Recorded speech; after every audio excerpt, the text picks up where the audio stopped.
course, and it's understandable that politicians of all stripes want to help people with the cost of living at the moment, and it is a real struggle for a lot of families out there. But I don't think that a windfall tax is the way to do this.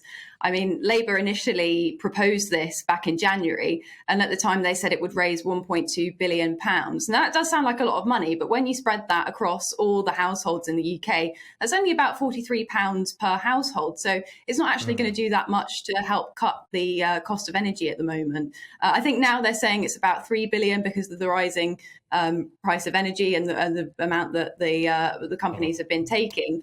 But that's still only £120 per household. So it's not really that much, given the fact that the Treasury is already given £150 for every household on bands A to D in the council tax rebate.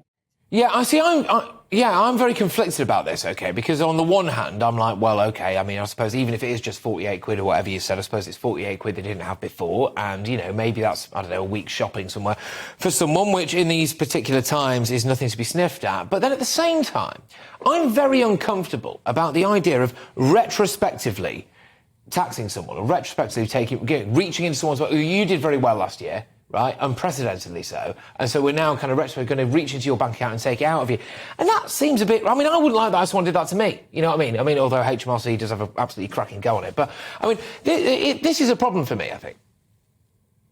Yeah, and I think it would be very ironic if the Conservative Party would introduce such a retrospective tax, because I don't think it's a very Conservative policy. And, you know, we've seen a lot of other groups saying that, well, why can't we have a windfall tax on this company that did very well or that company that did very well? And I think we're in danger here of spreading this to other industries that did well during the pandemic, like supermarkets, for example. And, you know, we all know that that's just going to push up the cost of food for people. So that's exactly the wrong thing we want to be doing at this kind of time. And the same thing, it would happen with a windfall tax on energy companies.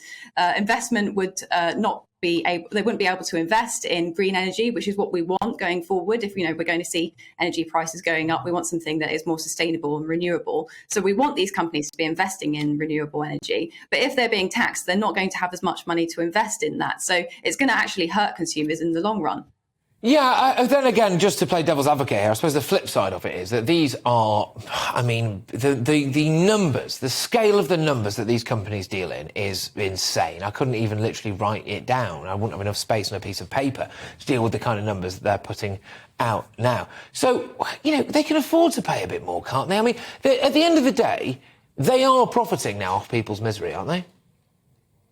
But let's not forget, these companies, they aren't these sort of fat cats that we think of. Actually, a lot of pensions, a lot of insurance firms invest in in these companies. So if we actually do go forward with a tax, we're actually just going to hit pensioners and people with insurance more than we are the actual companies themselves, because they're the ones that are going to take a hit from this. So I don't think it's really going to impact people in the way that they said it is. It's going to help people. Actually, I think it's going to make it a lot worse for a lot of people out there.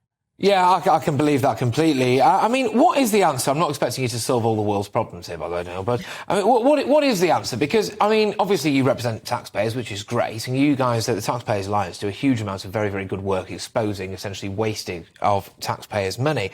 But what is the answer? Because someone's going to have to try and help out people at the minute, because I'm concerned that people are just literally not going to be able to pay their bills. And what happens then, you know?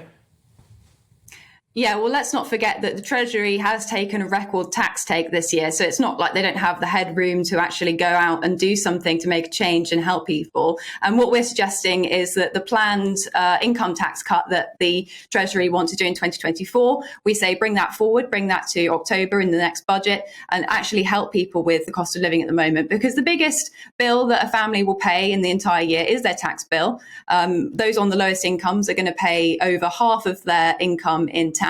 So why not give people a tax break now instead of in 2024 when, you know, the next election is coming up? Stop playing political games and actually help people right now with the cost of living. So that's why we're saying bring forward that income tax cut and help people.